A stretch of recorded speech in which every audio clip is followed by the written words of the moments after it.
every time I turn off the lights to go to sleep, a strange noise starts, right in my ceiling. I'm Olivia. I just moved into this quiet house, a place that suits an introvert like me. Everything seems normal, but inside I still feel uneasy, like someone is waiting. The bedroom is small, simple but cozy, where I hope to find peace. But the first night, I heard a strange noise. I thought it was just an old house, so there would be noises like that every now and then. But then every night there was a noise. One night, the footsteps stopped right above my head.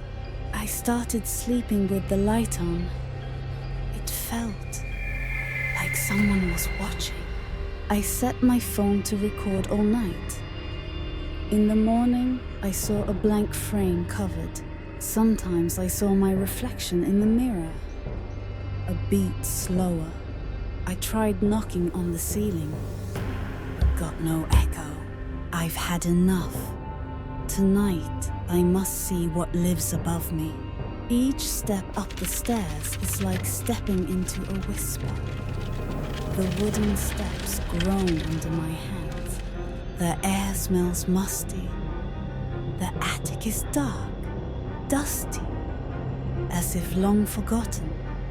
In the dark corner, a block stood still, covered in white cloth.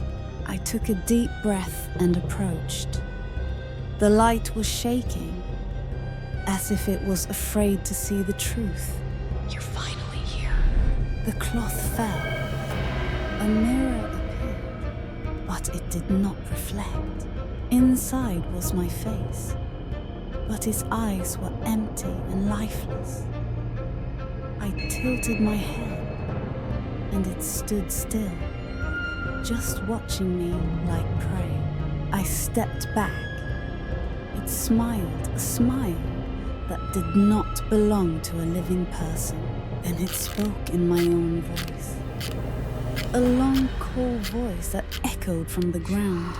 It whispered intimate memories, hiding in the closet, drawing on the ceiling in a fever. Things only I knew were no longer secrets, but it moved forward, very slowly. You're just a copy. I'm the original. I screamed, but there was no sound. In the mirror, it was wearing the shirt I was going to wear.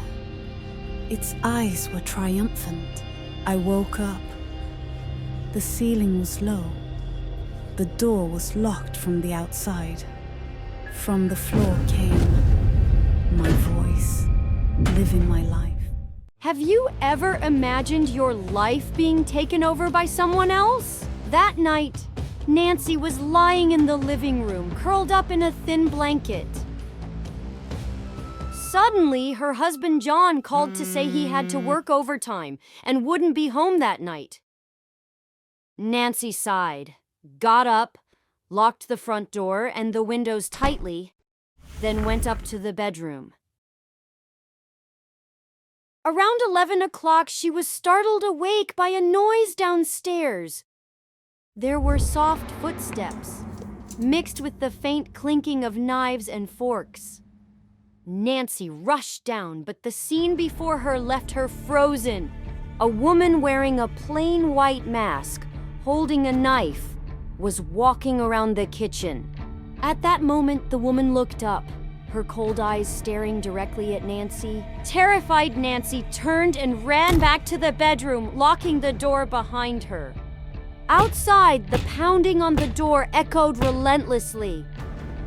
She trembled as she pulled out her phone, dialed 911, and curled up in a corner, waiting for the police. A few minutes later, sirens wailed at the gate and flashing lights pierced through the curtains. The banging suddenly stopped, followed by hurried footsteps fading away. When the police entered the house, the masked woman had already escaped through the back door. They searched the area but found no clues, so they eventually left. A few days later, while Nancy and John were having breakfast, the police suddenly stormed into the house. Nancy and John were handcuffed and dragged away in panic, not understanding what was happening. It turned out the two people who had been arrested were actually Alex and June, wanted criminals. They had been watching Nancy and her husband for quite some time. Then, they visited a shop that specialized in making masks to look like other people. The criminals had asked the shop owner to create 2 masks resembling Nancy and John. Once they had their new faces, they planned to kill and impersonate Nancy and John. That night, right after Nancy called 911, she received a message from John. In the message was a photo of John lying motionless in the bathroom, with a red mark around his neck. Horrified, Nancy tried calling her husband, but the ringing came from inside her wardrobe. She opened it with trembling hands and found Alex, his face covered in blood, holding John's phone. Before she could react, the bedroom door burst open and June rushed in, a gleaming knife in her hand. "It's you. You murdered my husband?" Yes, you'll be seeing him very soon. With that, she plunged the knife into Nancy's chest, causing her to collapse lifelessly on the floor. They buried Nancy and John's bodies in the backyard. But they didn't know the night they did it. A camera from the neighbor's house recorded everything. However, the neighbor had been away and only discovered the footage several days later, then called the police. Faced with the undeniable evidence, the 2 murderers had no choice but to confess to everything. Lizzie grew up in a violent family, with her biological father being an abusive alcoholic. In a drunken rage, he killed Lizzie's mother. When he sobered up, the guilt consumed him, and he took his own life. I was Jane, 20 years old. Lizzie was my adoptive sister, taken in by my parents after her biological parents passed away. We grew up under the same roof, but Lizzie was always distant and withdrawn, no matter how hard I tried to get close to her. One day, my parents suggested a family trip, hoping it would help Lizzie heal after such a devastating loss. Where would my precious daughter like to go? I want to go to the beach. We haven't gone in so long, Dad. But I never imagined that a simple conversation would mark the beginning of a terrifying tragedy. That day, my parents attended a party and told us to prepare dinner ourselves. I planned to order food and wanted to ask Lizzie if she would like to eat with me. Lizzie, I'm ordering dinner. Do you want anything? There was no response. The door was unlocked, yet the room remained eerily silent.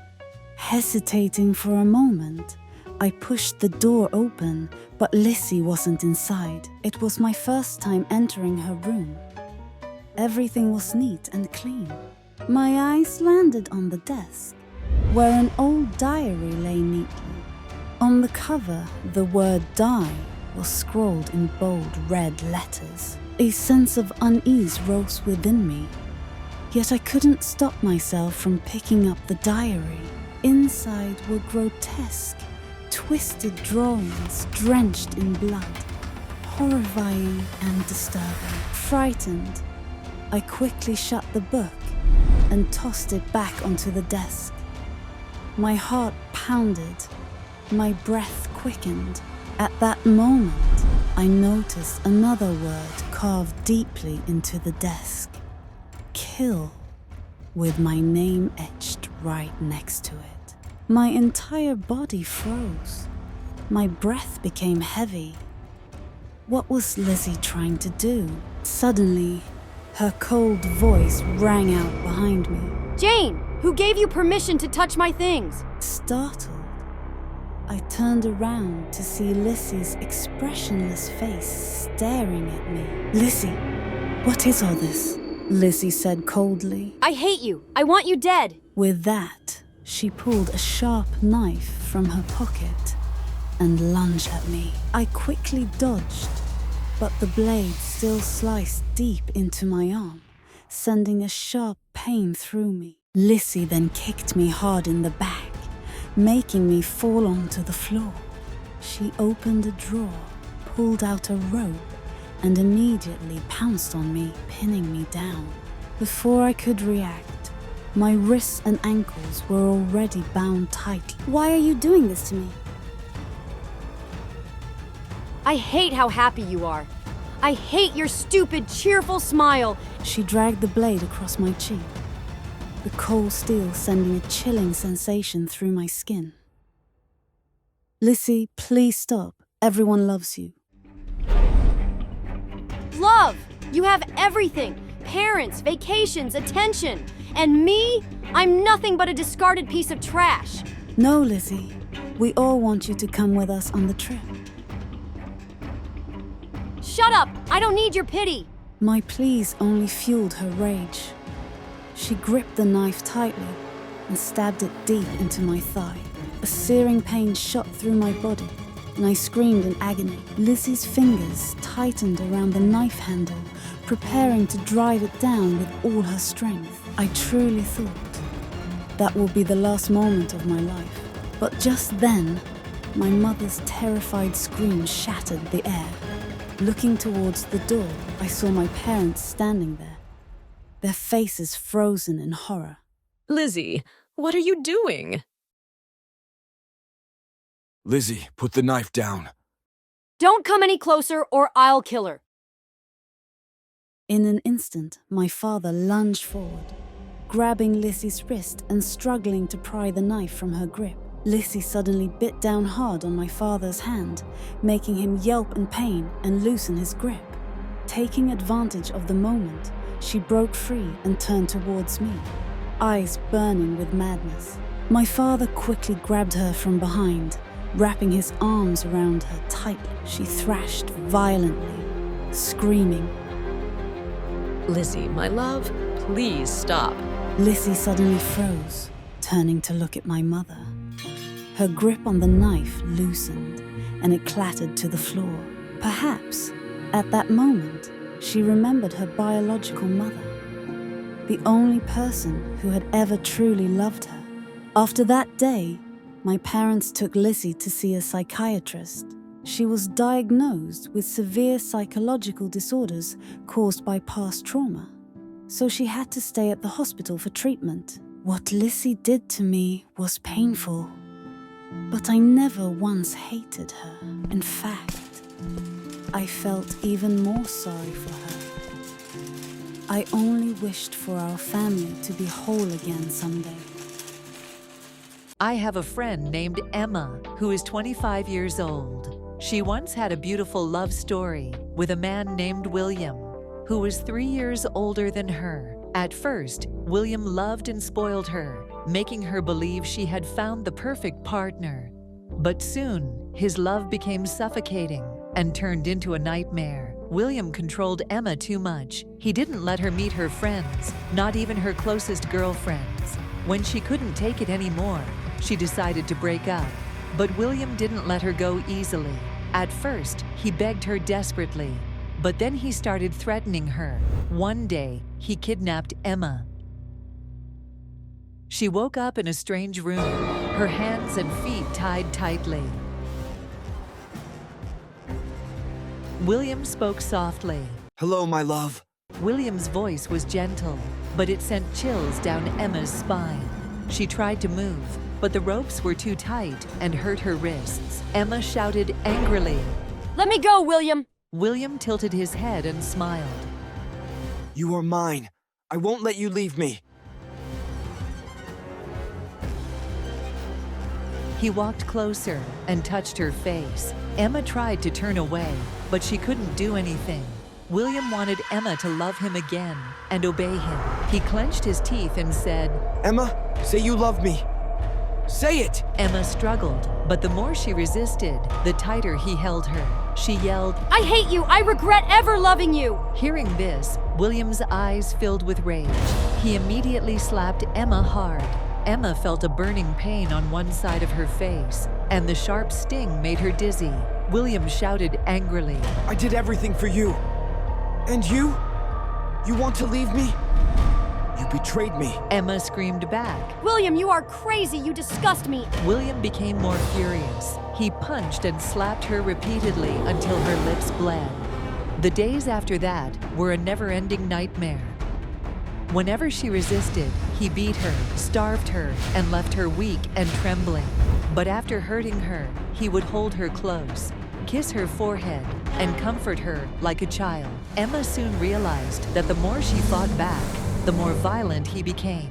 She spoke softly. William, I'm sorry for hurting you. She knew she had to act the way he wanted, at least until she found a way to escape. Without waiting for his reaction, she smiled gently and said, These days, I realize that I still love you. William seemed surprised by her reaction. His eyes widened in shock. Even though she wanted to push him away, Emma held back. She had to think fast and find a way to escape this horrible place. William smiled happily.